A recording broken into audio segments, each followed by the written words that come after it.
Diba? Nakain lang. Luputin siya. Anong oras na? Tignan mo kung anong oras na. 2:30. Anti pa.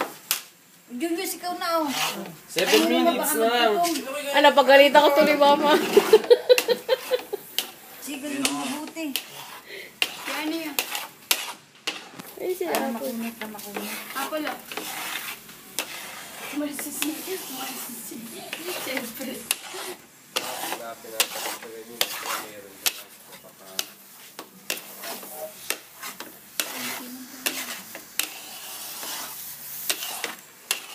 Diba, nasa talaga na.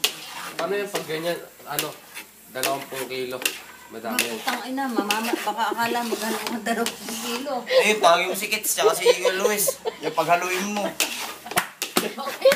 Mga banga. Yung paghaluin mo ng halya mo. Baka akala mo kailan salang yun.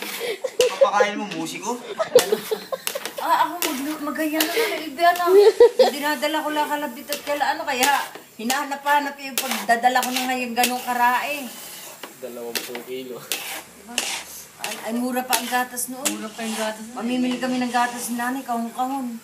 Doon, kalapak sa paa mo. Gatasan nyo. Saan yan yung malaki na? 2 kilo? May ko. Kaya Saan kanya ako nakabili? Kasi ano? Diyan, dinagdagan mo na ng mga 2 kilo pa. Ay, yung gatas mo. Kala mo.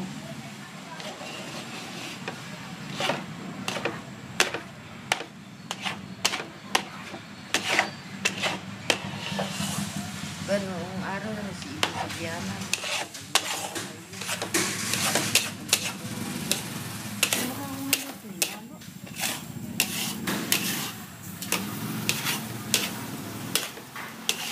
Taas mo ito. Online ba si ate mo?